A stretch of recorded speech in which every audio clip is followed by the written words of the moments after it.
Hello, kamusta tayong lahat? I praise the Almighty Father. I glorify the name of the Creator of heaven and earth for His great love for us. And I praise Jesus Christ, my Savior and my Redeemer, the one who wrote my name in His book of life. I glorify the name of Jesus Christ for His redeeming blood. Si Almighty Father at saka si Jesus, pareho nila tayong mahal. At ang Holy Spirit din. So kung if we have our Father with us, si Jesus Christ and the Holy Spirit, wala na tayong katatakutan. Magiging kumpleto tayo. Dahil tatay natin, punong-puno siya ng pagmamahal. Punong-puno siya ng pag-aalaga sa atin. And even if we're already old and gray, our Father will carry us. Jesus Christ, our friend, our real friend, na sinishare niya yung kanyang gloriousness sa atin. Sinishare niya yung kanyang pag-reign sa kanyang kingdom sa atin.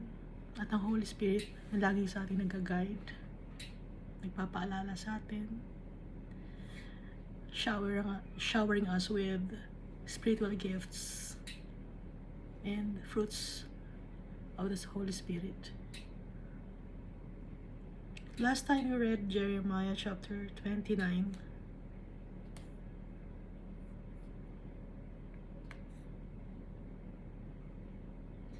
Sumulat si Jeremiah sa mga captives, no? Recap natin. Pinadala niya kay Elasa and Jemaria yung letter.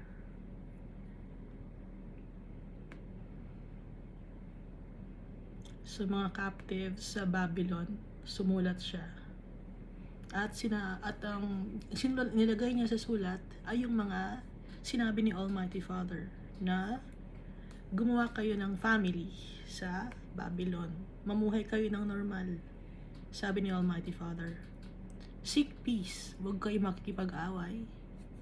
Mamuhay kayo ng tahimik. At nakalagay ito, pray to the Lord. Magdasal kayo. Dahil for in its peace, you will have peace. Dahil kay Almighty Father, sa kanyang nanggagaling ang kapayapaan kay Almighty Father.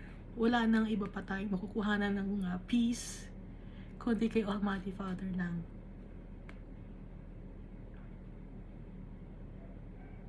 At iwasan yung mga tao na nagpa-prophesy ng mali. Sabi ni Almighty Father, yung ginagamit yung kanyang name na hindi naman nakakausap ni Almighty Father, pero ginagamit ang name ni Almighty Father for their personal gain. Marami ng tao ang gumagamit ng pangalan ni Almighty Father.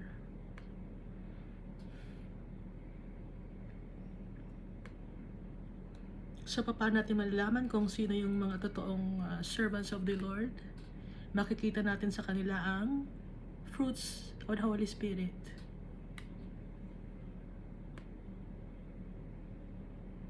At si Almighty Father ay plan siya sa atin. For I know the thoughts that I think toward you, says the Lord, thoughts of peace and not of evil, to give you a future and a hope. Yun ang pangarap ni Almighty Father sa atin. Yun ang gustong ibigay sa atin ni Almighty Father. Kaya niya tayo tinuturuan.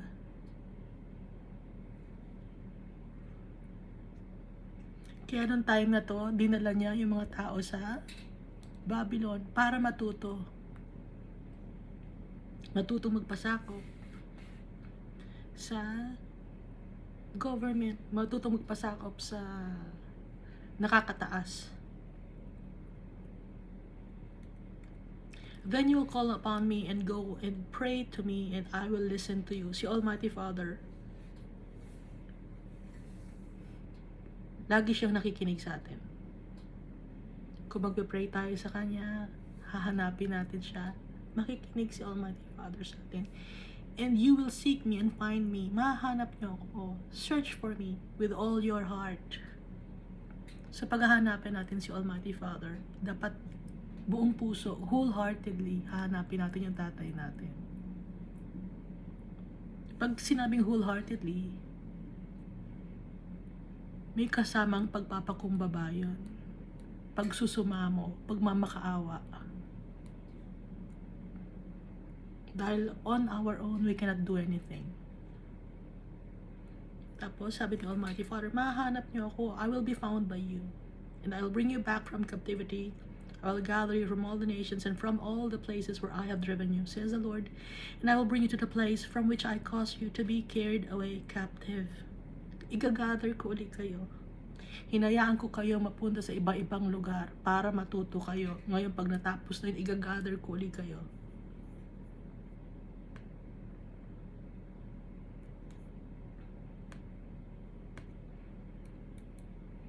At yung mga tao na sumusuway kay Almighty Father, hindi sinusunod si Almighty Father, ang makukuha nila ay sword, famine, and pestilence, tragedy, calamity. At sila ay maituturing na rotten figs, no? Mga bulok na mga fig fruits na hindi na makakain. Ang dapat na lang doon ay itapon sa basurahan. At yung mga tao na yon ang gagawin ni Almighty Father, hahanapin ni Almighty Father ang mga tao na wicked, na ayaw sumunod sa Kanya. Kahit sa ang lupalop ng mundo, magtago ang mga tao na mga wicked, mahahanap ni Almighty Father.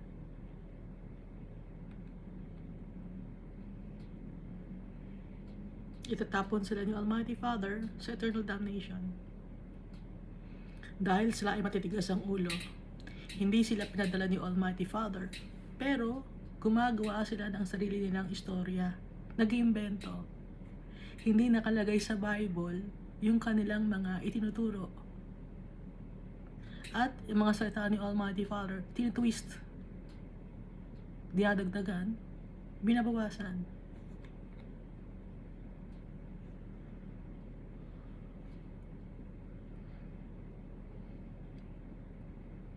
Kaya tayo dapat pag magbabasa ng Bible, dire-diretso. Huwag nating babawasan, huwag nating dadagdagan. Okay? Huwag tayong kumukuha tayo ng verse sa New Testament at saka sa ibang mga book sa Old Testament to verify, no? Pero mabi-verify mo 'yon kung same yung sinasabi sa buong chapter or sa buong book, same doon sa context ng pang-verification. Naiintindihan ninyo? Kasi yung iba, magkaibang context nito Bakit mo ipapasa dito? Yung tungkol sa, example na lang yung bakit may ipapasa dito? Yung tungkol sa tithes, yung tungkol naman yun sa giving, tungkol yun sa parusa. Tapos, magbigay ka at ikaw ay bibigyan ng parusa yon, siksiklig ka tumaapaw yung parusa na yon. Bakit mo ngayon isasama sa tithes? No, hindi, magkaiba ng context yon. Kaya naguguluhan ang mga tao. Kaya dapat pag magbabasa ng Bible, buuin mo yung basa. Makakita ka lang ng ito, give na agad, bigaya na agad. Hindi gano'n, no? Yun lang kasi yung nakikita kong magandang example para maintindihan ninyo, dahil yun yung naiintindihan ninyo eh.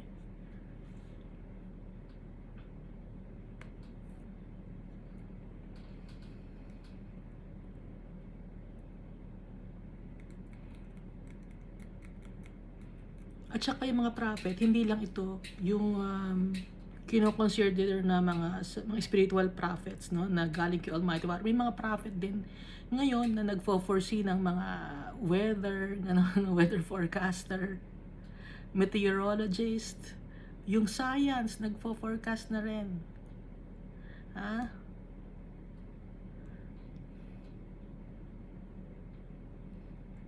Yung bang in the future, mga gatong year, yun, hindi yun padala ni Almighty Father. May mga nagsasabi kasi, gatong year, ganito na ang mangyayari sa mundo. Pero hindi galing kay Almighty Father yon. Dapat lagi nasa Bible. Dahil ang science, laging kinakalaban ng Bible. Laging kinakalaban si Almighty Father.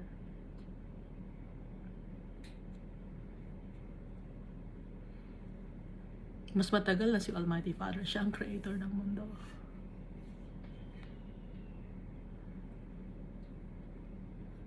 At hanggang ngayon, hindi maipaliwanag ng science kung bakit hanggang 120 years lang ang buhay ng tao.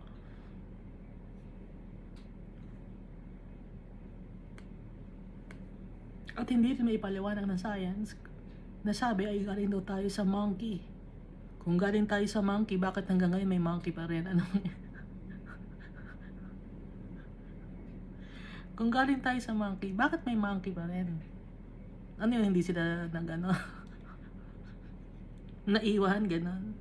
Hindi. Special tayo kay Almighty Father. Nakakita naman natin sa Bible. I-add ko lang, no? Yung nagsasabi na ang earth ay umiikot sa sun. Sabi, no? Umiikot sa sun ang earth. Kaya nila sinasabing umiikot sa sun ang earth. Ginagawa nilang sentro ang sun dahil sinasamba nila yung sun. Ganyan pa kalaki. Sinasamba nila yung araw. Ngayon, kay Almighty Father, tayo ang sentro ng mundo ni Almighty Father, hindi yung araw.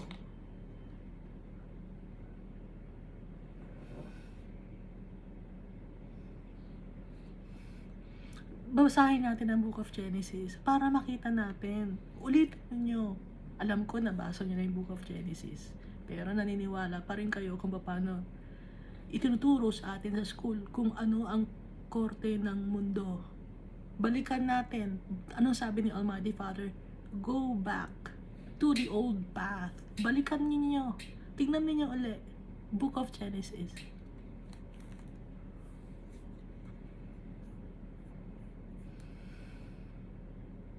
At yung mga medicine na meron tayo ngayon, galing lahat kay Almighty Father yon.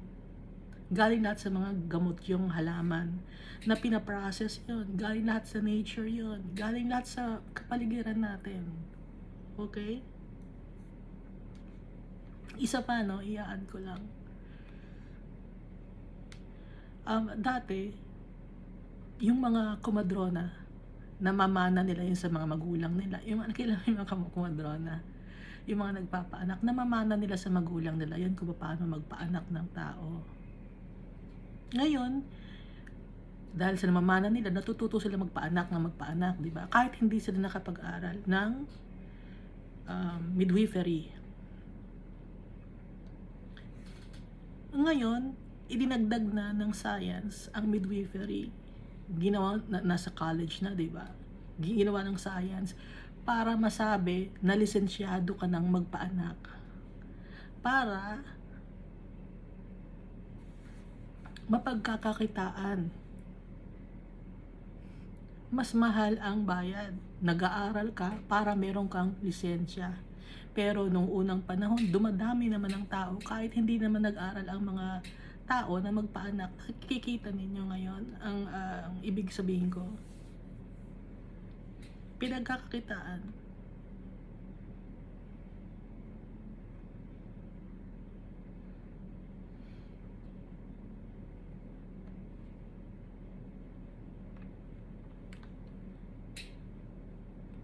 Sa school, pinagkakakitaan. Yung lisensya, pagkakakitaan yun. Yung tax, pagkakakitaan yun.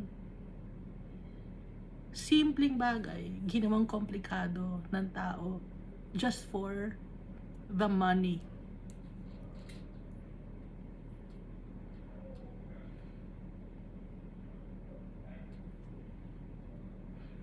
Ang pag-share ng Word of God,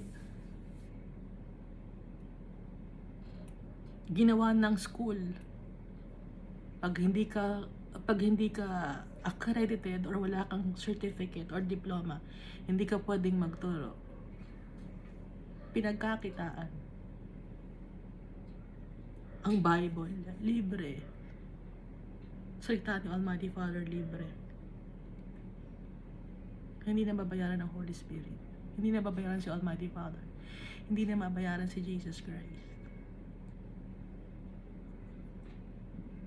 Dahil ang umiikot ngayon sa mundo, puro pera. Bawat gilos mo, bawat galaw mo, selfishness and greediness of the people. Bakit nagkagano ng mundo?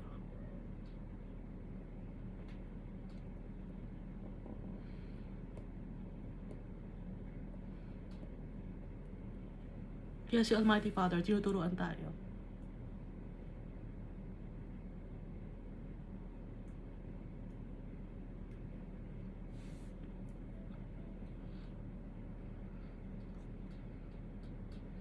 Yung mga tao nahihirapan, pahirap ng pahirap ang mga tao.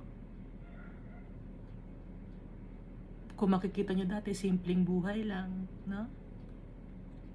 Kung nakikita nyo sa mga, kung may TV pa ba kayo, may TV pa ba? Simpleng buhay lang. Ngayon, pahirap na ng pahirap. Complicated na, lalo.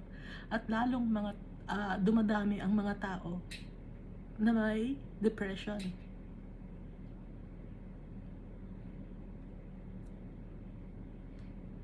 Bakit nagiging complicated ang buhay?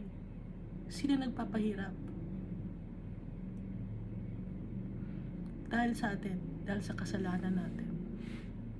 Tayo mismo. Huwag natin isisi sa ibang tao. Tayo mismo.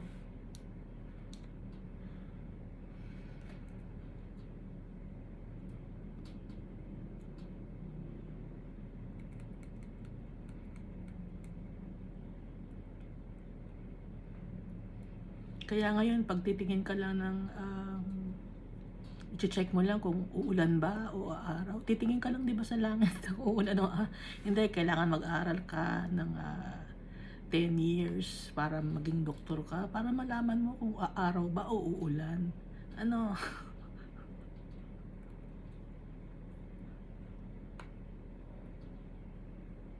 Tapos yung mga iba pang mga subjects, hindi naman konektado dun sa kung ano ang gusto mong i-pursue.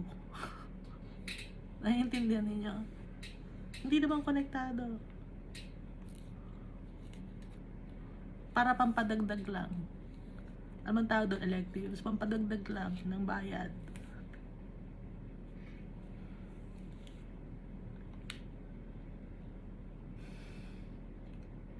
At idadadag ko lang kung sino pa yung mga school na itinuturo si Almighty Father, tsaka si Jesus Christ, tsaka ang Holy Spirit, sila pa ang mahal magbayad. Bakit ganon? Sila pa ang mahal sumingil. Naintindihan ninyo? Kino-consider na private school, mahal pang sumingil. Tinuturo si Almighty Father, si Jesus Christ at ang Holy Spirit. Pero mas mahal silang sumingil kaysa sa mga public school. Bakit ganon? Hindi ba kayo nagtataka? Pinagkakakitaan si Almighty Father, si Jesus Christ at ang Holy Spirit. Idinidikit sa isang establishment yung school.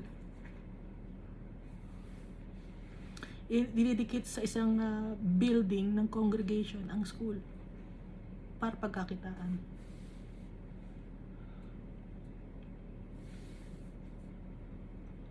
Ganun kadami ang mundo.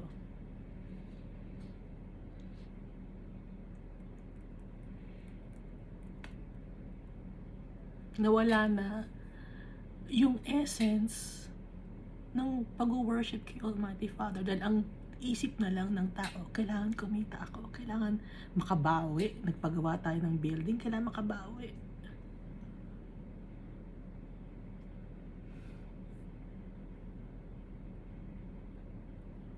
Kailangan meron kang certificate para makapagturo ka ng Bible. Meron isang tao, ano siya, magna cum laude o cum laude ng nag-doctorate pa siya. Theology. Ano ang trabaho niya ngayon? Bartending.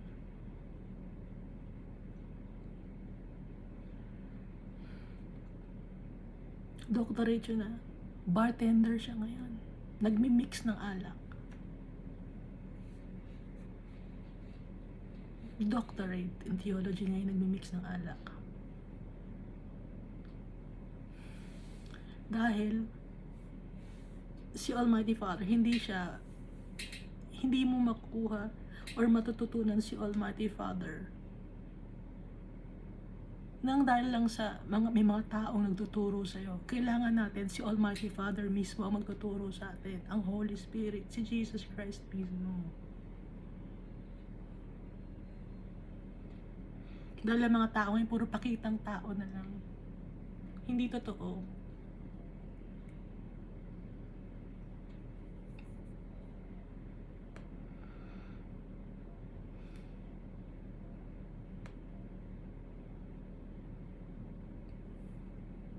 Kaya yung mga prophets dito, may mga hindi pinadala si Almighty Father, pero ginagamit ang name ni Almighty Father.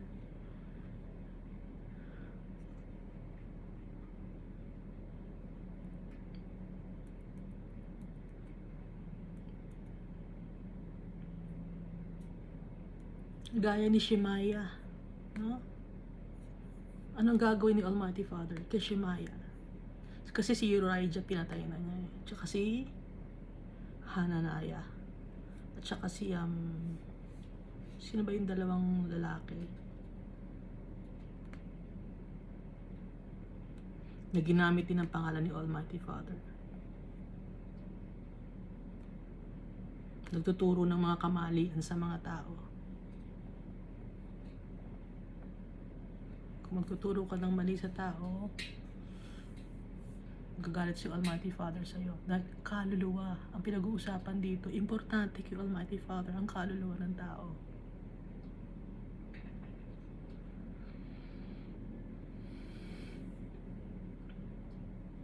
Akala ninyo ang pinaka magandang profession, yung pagiging doktor, yung pagiging isang lawyer, akala nyo lang yung pinakamagandang profession.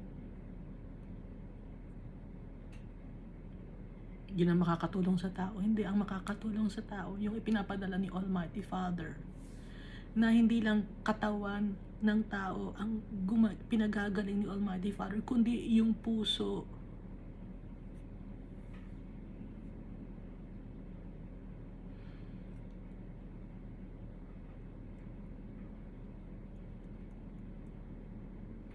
Kaya yung mga pastors and preachers dyan, importante ang trabaho ninyo. Yung mga prophets dyan, importante kay Almighty Father. Dahil mga tao, mga kaluluwa,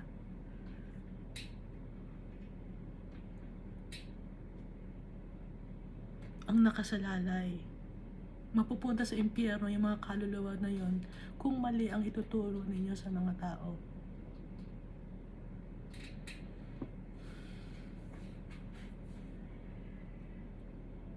Mananagot kayo kay Almighty Father sa bawat kaluluwa na napunta sa impyerno dahil sa mga mali niyong turo.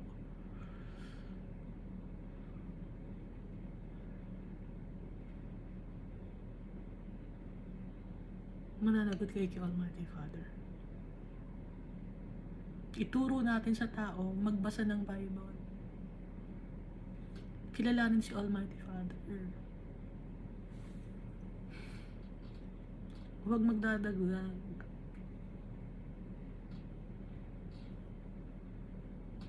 ng kung ano mang mga customs and tradition. Balikan natin yung Book of Genesis. Kung naliligaw, balikan uli natin.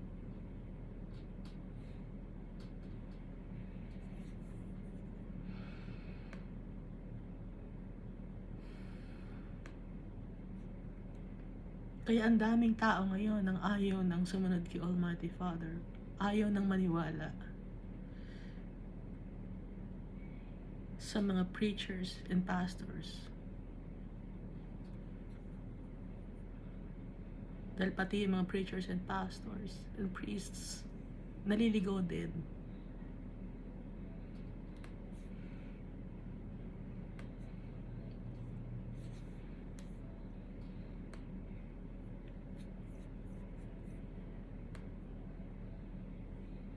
tinatawag tayo ni Almighty Father, bumalik na tayo sa Kanya.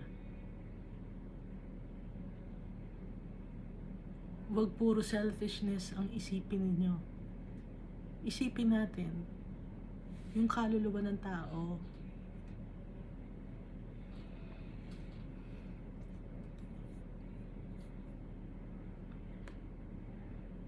Huwag puro tithes and offering. Yung kaluluwa ng tao, yun ang iniisip nyo, yung babayaran namin sa building na to.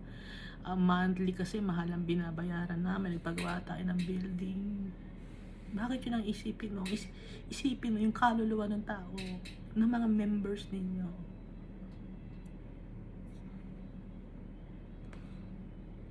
Malaki ang responsibility ninyo.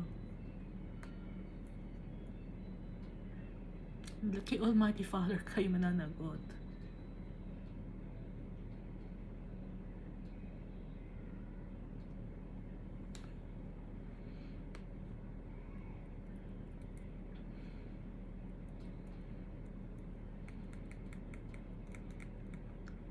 So dito tayo sa Jeremiah chapter 30.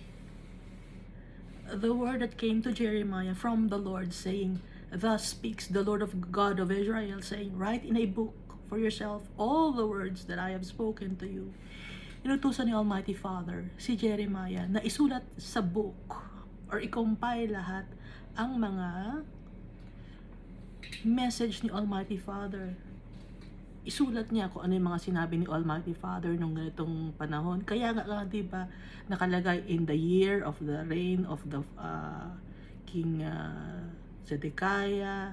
Nilalagyan ni Jeremiah ng ganong start ng kanyang ng sulat para malaman niya kung kailan nangyari yon. Kasi inutusan siya ni Almighty Father gumawa ng book. At kaya inutusan siya ni Almighty Father gumawa ng book para mabasa natin. Para sa atin.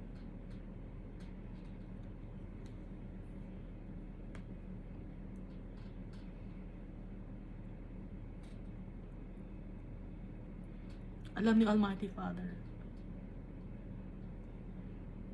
pag dumating na yung mahabang panahon, mahihirapan na niya tayong kausapin. At may makakadiscover ng Bible, mayroong makakaintindi ng Bible. Kaya pinasulat ni Almighty Father kay Jeremiah. Verse 3, For behold, the days are coming. Parating na ang araw, says the Lord, that I will bring back from captivity my people, Israel and Judah. Ibabalik ko ang mga anak ko, ang aking mga tao, Israel and Judah. Sino yung Israel? Anong ibig sabihin ng Israel? People who struggled with God and prevailed. A Judah means praise. So Israel, mga Gentiles. Judah, mga Jew. Says the Lord, and I'll cause them to return to the land that I gave to their fathers, and they shall possess it. At ibabalik ko sila sa lugar ng kanilang tatay, kung saan yun ang promise ko sa kanila. And they shall possess it. They shall inherit it. Ano yon? Yun yung New Jerusalem. Ibabalik tayo dito sa lupa. Yung soul natin, babalik kay Almighty Father. Una muna ay kinalat niya tayo. And then, hindi naman tayo nabubuhay forever dito sa mundo. So, pag nasisira na yung katawan natin, yung soul natin bumabalik kay Almighty Father. Pag bumalik kay Almighty Father, sama-sama na tayo doon. Sa kanya ngayon ibibigay yung land, yung New Jerusalem na nasa Book of Revelation. Now, these are the words that the Lord spoke concerning Israel and Judah. For thus says the Lord, we have heard a voice of trembling and of fear and not of peace. Sabi ni Almighty Father, nakarinig kami ng boses na may takot. Ask now and see whether a man is ever labor with child. So why do I see every man with his hands on his loins, like a woman in labor, and all faces turned pale? Itanong mo at tingnan mo, sabi ng Almighty Father, meron bang isang lalaki ang nanganganak, na buntis siya at manganganak siya ng isang bata. Pero bakit ako nakakakita ng mga lalaki na yung kamay niya, hawak-hawak niya yung kanyang tiyan, na parang babaeng manganganak at ang mukha ay putla? Ibig sabihin, the men are in pain. Sobrang painful. Ang mangyayari, sobrang suffering ang mangyayari. Verse 7, alas, for that day is great, so that none is like it, and it is the time of Jacob's trouble, but he shall be saved out of it. Yung pagdating ng judgment day, it will be great. Walang katulad doon. Nasa book of Revelation, walang katulad yon. It is the time of Jacob's trouble. Yun yung time na makaka-experience tayo ng pain na walang katulad. It is the time of Jacob's trouble. Jacob means praise, diba? Or followers, sorry. Jacob.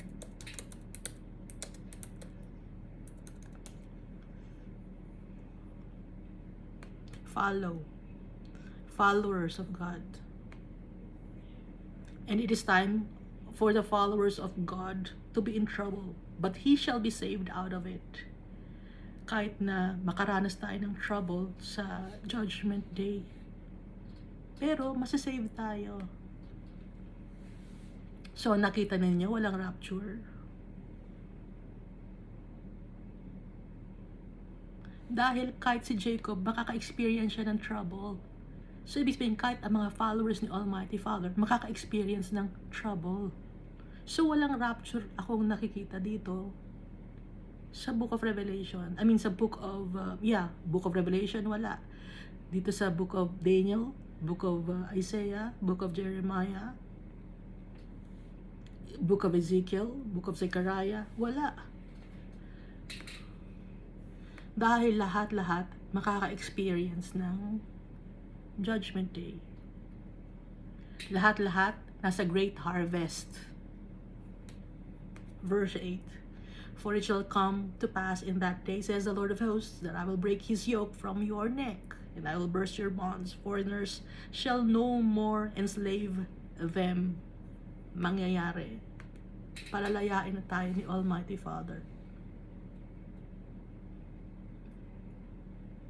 We will be freed from the clutches of the enemy.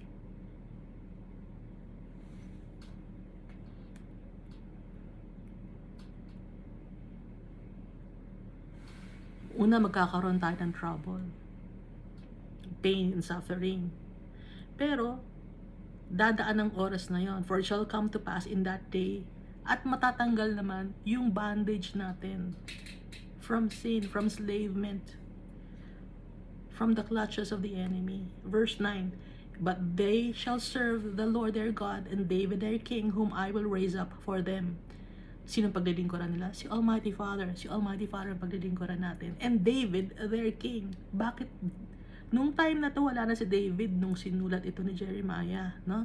Pero bakit binanggit si David their king?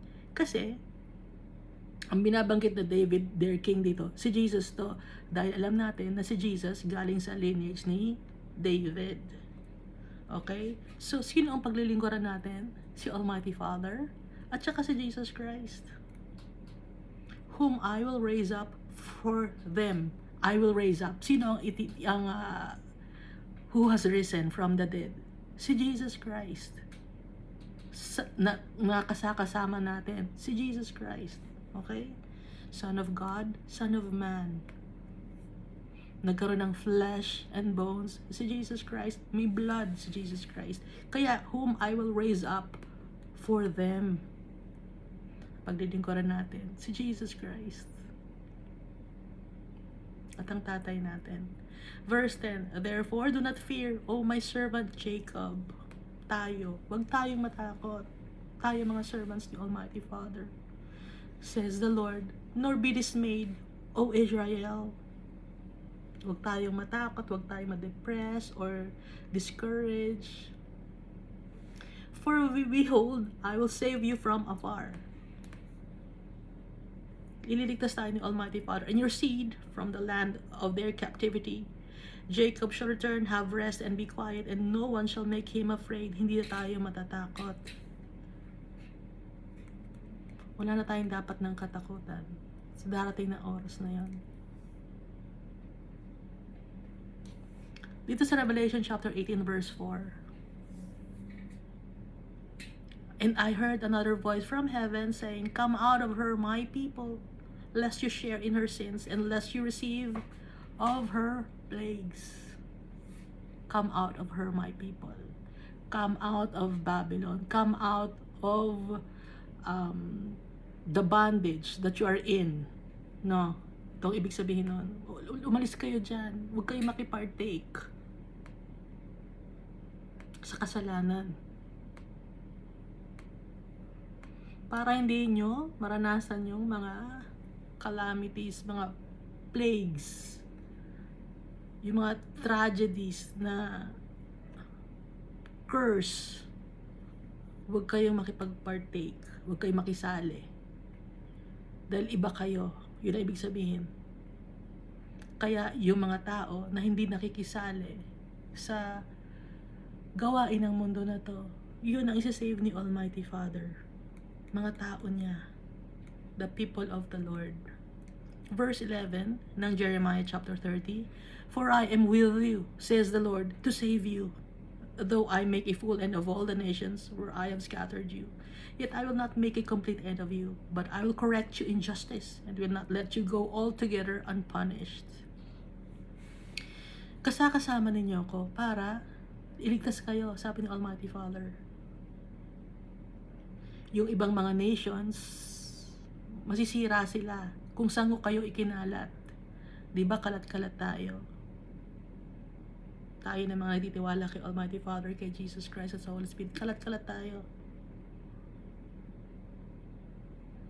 Yet I will not make a complete end of you. Hindi tayo tatapusin ni Almighty Father. But I will correct you in justice. Itutuwid ko kayo. Tinuturuan ko kayo.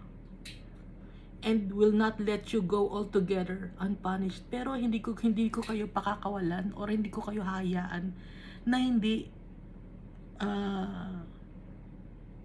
maparusahan. Kailangan matuto kayo.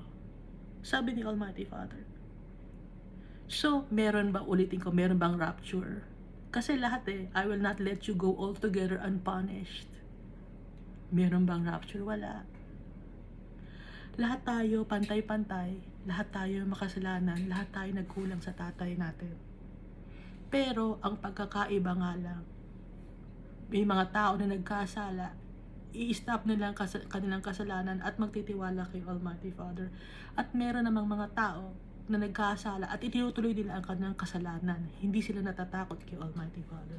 Yun ang pagkakaiba. Pero i-correct tayo ni Almighty Father. Hindi niya tayo tatapusin. May hope tayo in the future because of Jesus Christ.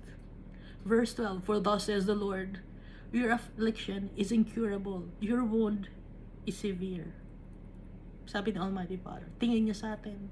At totoo naman, na yung affliction natin, yung sorrow natin, yung misery and anguish, parang sugat, sakit, na hindi gumaling.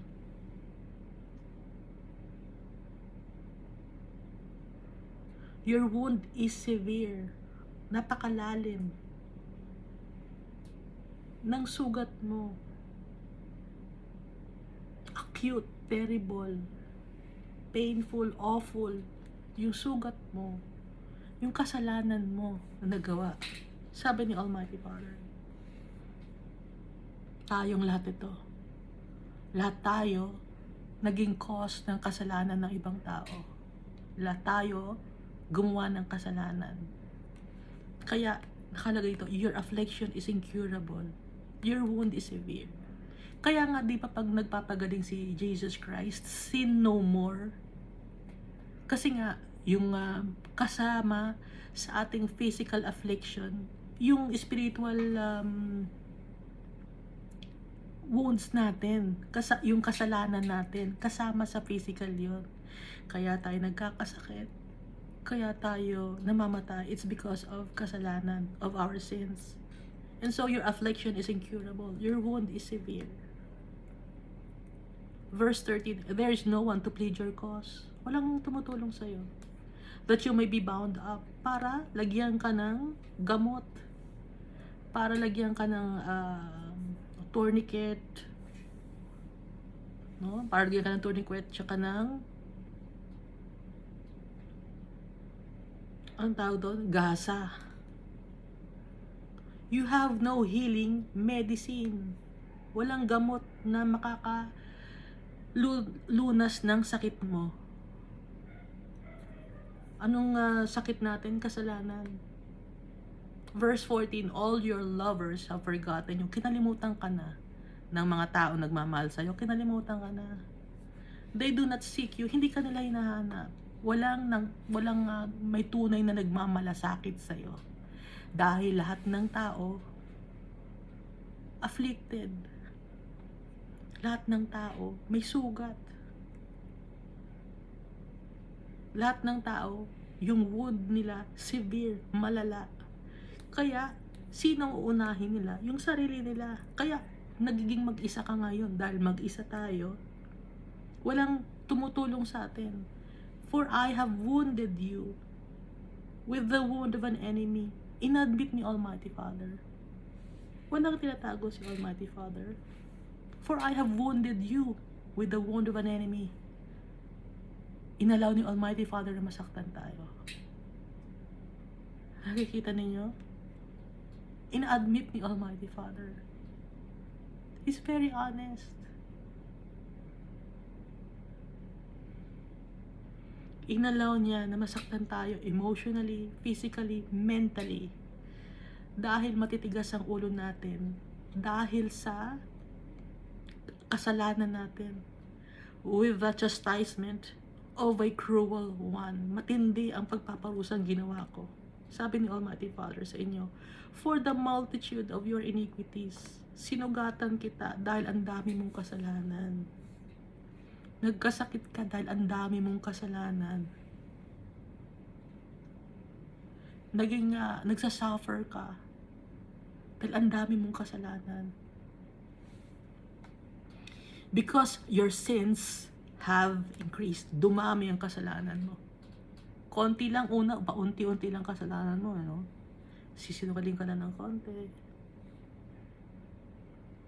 Ano nang ginawa mo ngayon? Nag-chismis ka na, pumatay ka na ng tao, nag-adultery ka na. Palala ng palala ang kasalanan mo. Because your sins have increased. Ina-admit ni Almighty Father. Pinarusahan niya tayo. Na kaya tayo nandito sa buhay na to na nahihirapan tayo. It's the just chastisement of the Almighty Father. Punishment. Discipline of our Father. God admits, no? Our Father admits that it's a cruel one. Chastisement of a cruel one. Dahil sa kasalanan natin, dumami. Verse 15, why do you cry about your affliction? Bakit ka umiiyak sa iyong sugat? Sa iyong mga troubles and torments? Your sorrow is incurable. Walang makakagamot ng sorrow mo because of the multitude of your sins. Dahil sa sobrang dami ng kasalanan mo. Dahil sa inulit ni Almighty Father. Dahil yung kasalanan mo dumami. Ginawa ko to sa'yo. Pinarusahan kita.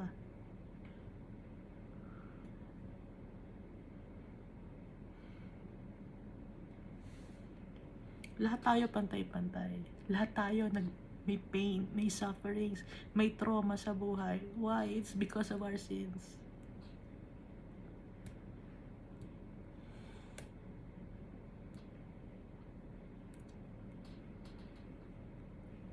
Nanloko tayo ng tao, nagsinungaling tayo, nandaya tayo. Nanakit tayo ng kapwa-tao natin.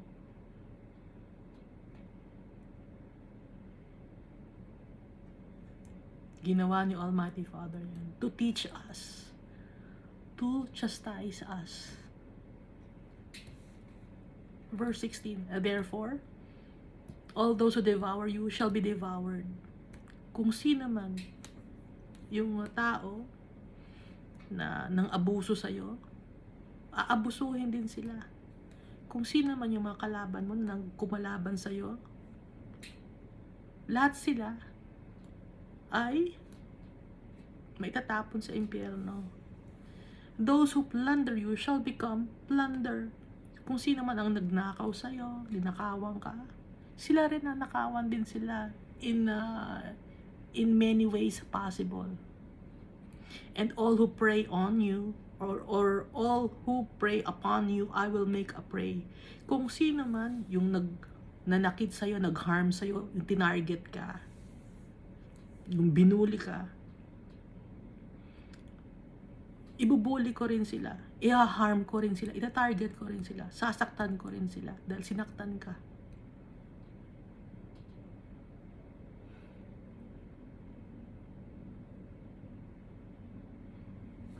God has His ways of giving justice to His people.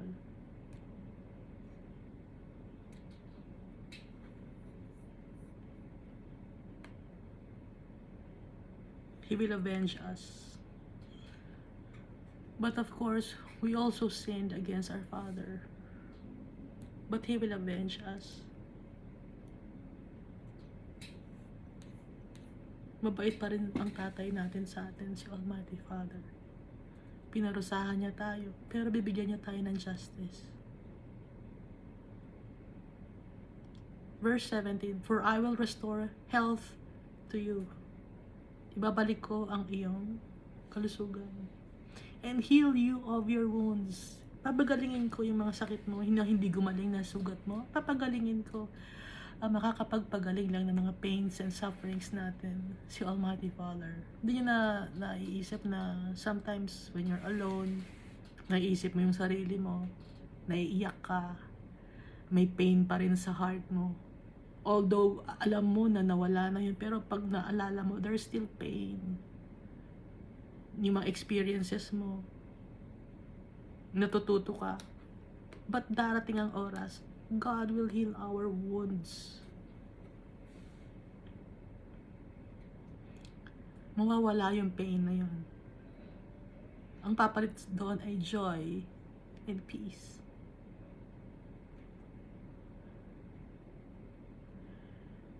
So nakikita ninyo, yung sinashare ng ibang mga tao, ng mga preachers, ng mga pastors, it's about the blessings of the Almighty Father. Yes, maraming blessings si Almighty Father, but our Father also punishes His children. Let's be honest to people. Because our Father is honest.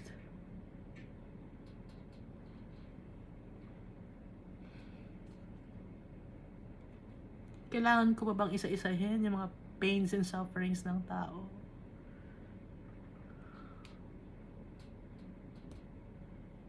Para lang malaman ninyo na God allows it because we are sinners. We've sinned against our Father.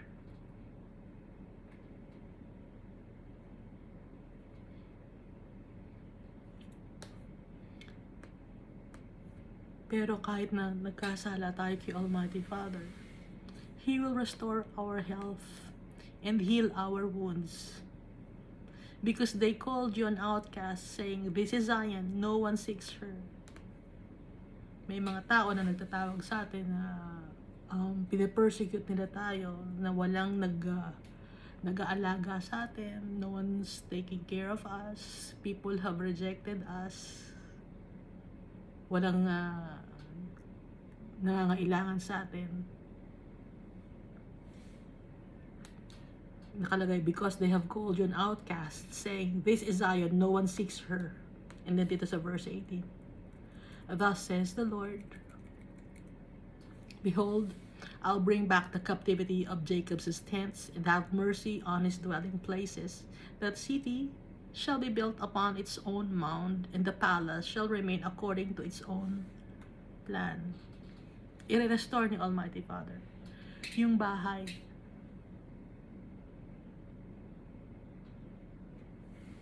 Maaawa siya sa atin.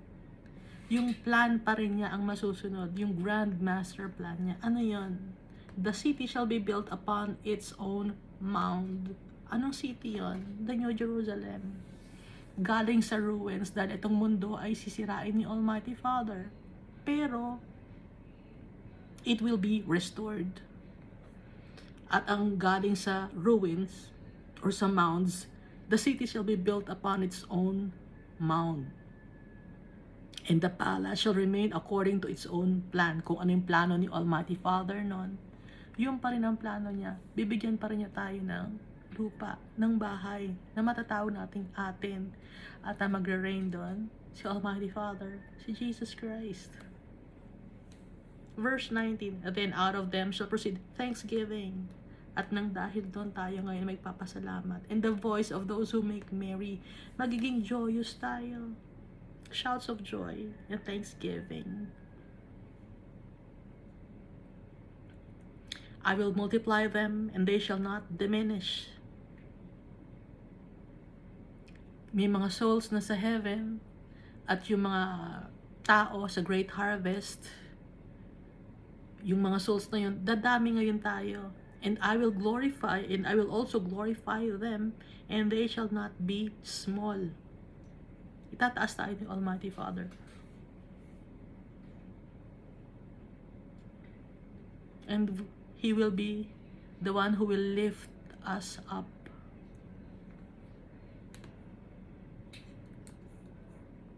Ganun ang tatay natin, napakabait. Nagkasala tayo, tinuturuan niya tayo ng lesson. Tinuturo niya sa atin. Lahat-lahat. Honest, Almighty Father.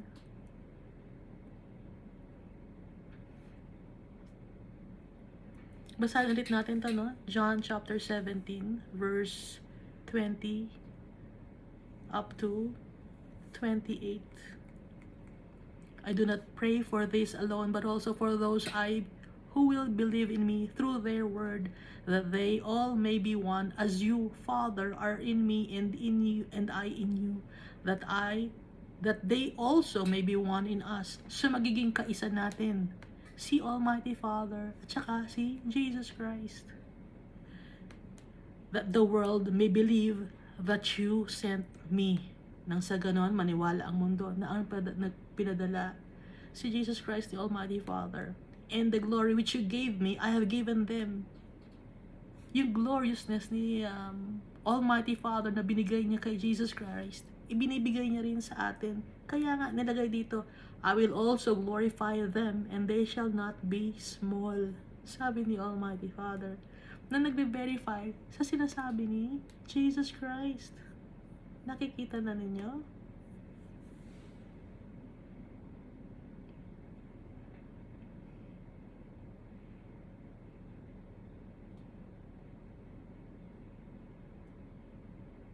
And the glory which you gave me, I have given them, that they may be one, just as we are one.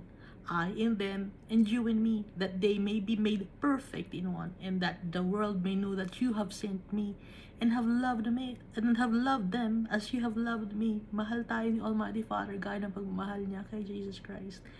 Father, sa verse 24 ng John chapter 17, I desire that they also, whom you gave me, may be with me where I am. Tayo yun. Ibinigay tayo ni Almighty Father kay Jesus Christ. So kung nasaan si Jesus Christ, doon tayo.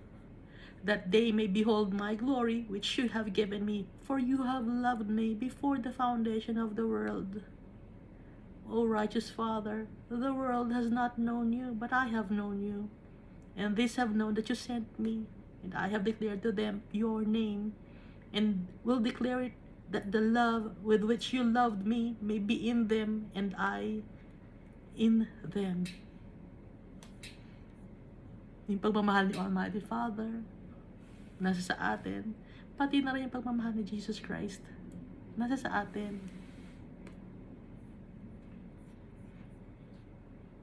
Kaya, our Father will glorify us at He will lift us up because of Jesus Christ. Verse 20 ng Jeremiah chapter 30.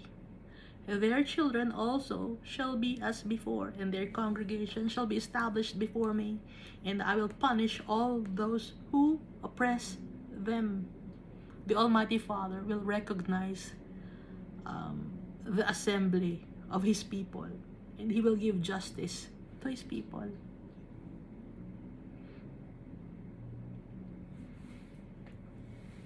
Verse 21, their nobles shall be from among them, and their governor shall come from their midst. Then I will cause him to draw near, and he shall approach me. For who is this who pledged his heart to approach me, says the Lord. Ano yung their nobles shall be from among them? Kasama natin, tao ang nobles, okay? Tao na napunta kay Almighty Father. At yung governor shall come from their midst, galing din sa atin, mga tao din. Sino yung mga nobles? Sino yung governor? Kasi ang king si Jesus Christ eh. The nobles, the 144,000, the governor, the 24 elders. Na nasa Book of Revelation. Nakikita na ninyo? Nag-verify? Then I will cause them, or I will cause him to draw near me, and he shall approach me. For who is this who pledged his heart to approach me, says the Lord. Tayo to. We will approach our Father. We pledge our heart to our Father. Lumalapit tayo sa tatay natin. Ibinibigay natin sa tatay natin yung puso natin, yung pagmamahal natin sa tatay natin.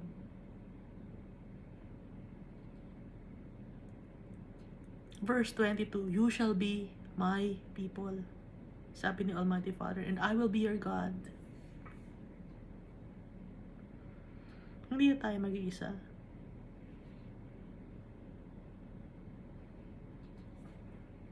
Hindi tayo malulungkot.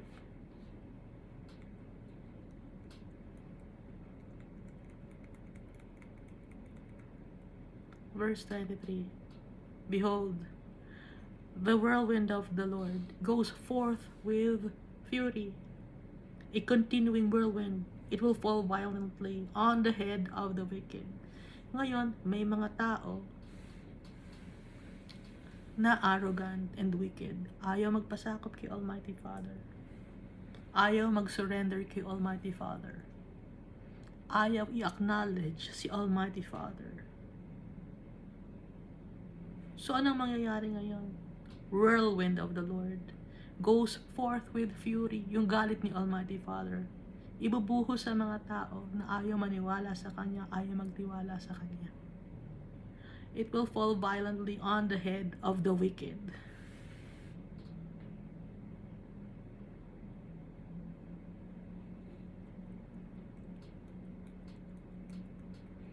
Paano maiiwasan to? Paano tayo hindi masali rito sa mga wicked?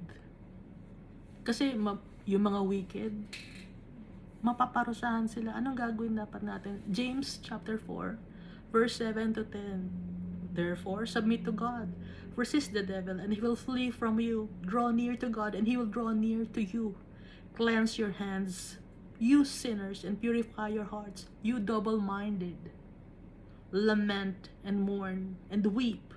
Let your laughter be turned to mourning, and your joy to gloom. Humble yourselves in the sight of the Lord, and He will lift you up. Para hindi magalit sa atin si Almighty Father. Hindi tayo masama, hindi tayo maisama sa mga taong mapaparusahan ng galit ni Almighty Father.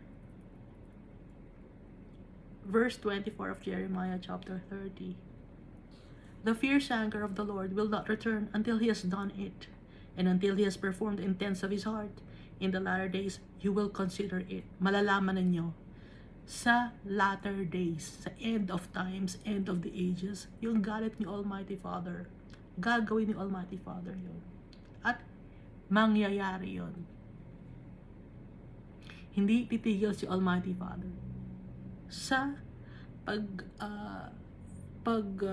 tapon ng kanyang galit sa mga tao, sa mga wicked people, sa mga unbelievers, sa mga stubborn people.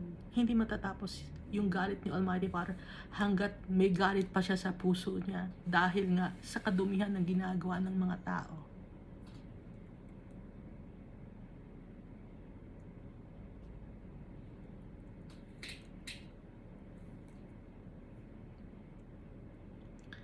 Dito sa Romans, chapter 2, verse 6 to 16, who will render to each one according to his deeds eternal life to those who by patient continuance in doing good seek for glory, honor, and immortality, but to those who are self-seeking and do not obey the truth, but obey unrighteousness, indignation and wrath, tribulation and anguish on every soul of man who does evil, of the Jew first and also of the Greek.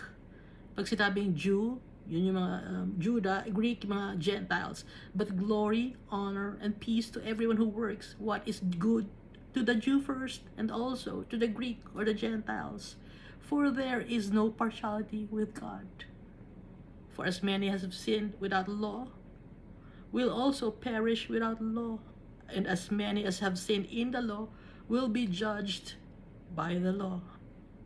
For not the hearers of the law are just in the sight of God, but the doers of the law will be justified. Hindi lang yung hearers ang ma-justified. Walang bury yung hearers.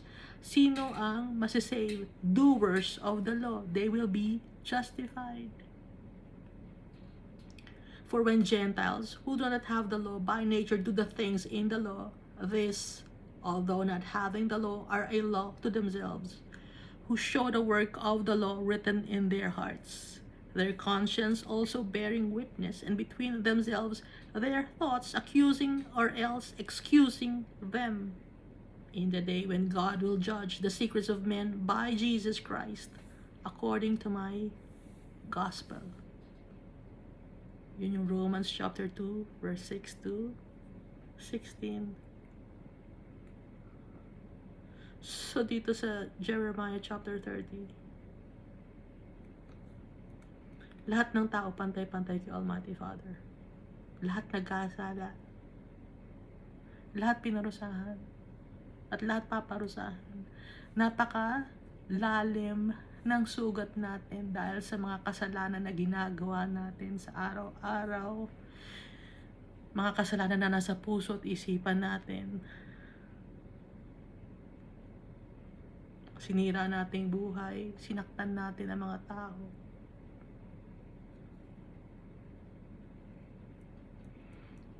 Pero kung lalapit tayo kay Almighty Father, hihingi tayo ng tawad, patatawarin niya tayo. Dahil darating ang oras ng Judgment Day. Dapat hindi tayo makasali sa parusa ni Almighty Father sa Judgment Day. Ngayon, pinaparusahan tayo ni Almighty Father. Nakakaranas tayo ng pain and sufferings, troubles, problems. The Almighty Father allows it for us to learn.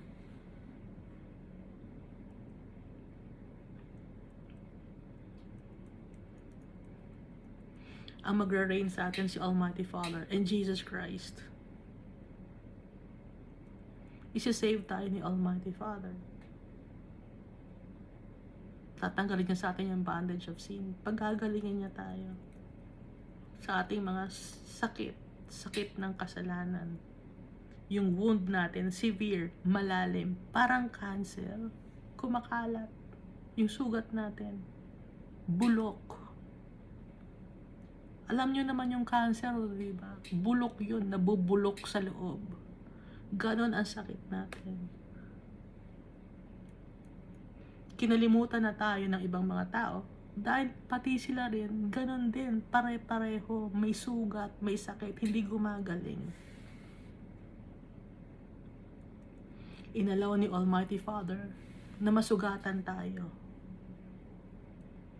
as a chastisement, punishment. At yung punishment ni Almighty Father, it's a cruel one. Alam ni Almighty Father na sinugatan niya tayo. Ina-admit niya yon para matuto tayo na lumapit sa Kanya, magpakumbaba, dahil wala tayong mapagyayabang. Dahil mayabang tayo. Kaya inalaw ni Almighty Father. Because of our sins that continuously increase. Dumadami ang kasalanan. Hindi mapagaling natin. Hindi natin mapapagaling ang sarili natin. Kailangan natin si Almighty Father. He will cure us. At kung sino man, yung mga abuso sa atin, aabusuhin din sila. Babalik sa kanila yung ginawa nilang sakit sa atin. Bibigyan tayo ni Almighty Father pa rin ng justice. At bibigyan pa rin niya tayo ng lugar kung saan tayo maninirahan. Yung grand master plan niya, isi-save pa rin niya tayo. At doon, magiging masaya na tayo. I-glorify tayo ni Jesus Christ siya kating Almighty Father.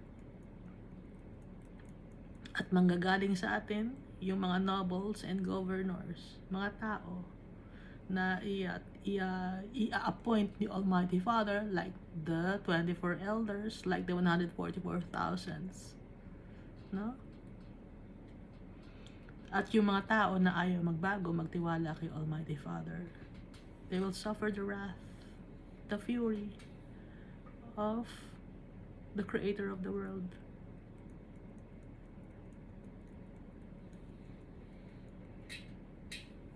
At gagawin ni Almighty Father yung punishment na yon, yung kanyang wrath, to His heart's content, hanggang sa makontento siya. Yung tatay natin, napakabait. Up to now, He's being patient with us. Pero darating din syempre sa time na kailangan ng tanggalin ang wickedness of this world.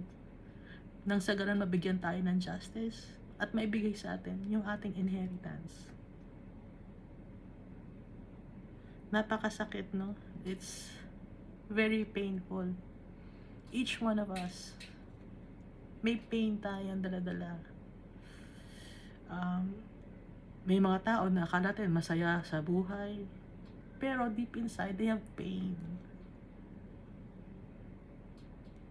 Trauma. Sadness, gloominess. Pero darating ang time, tatanggalin yung lahat ni Almighty Father. Ano yung ipapalit niya? Celebration. A joyful celebration. Kaya wag tayong mawalan ng pag-asa. We have a hope in the future with our Father. Because He loves us so much. Na kahit na ano ang nagawa natin, papatawarin niya tayo, pagagalingin niya tayo. And because we believe in His Son, Jesus Christ, na mahal na mahal din tayo. Thank you, and God loves us all so much.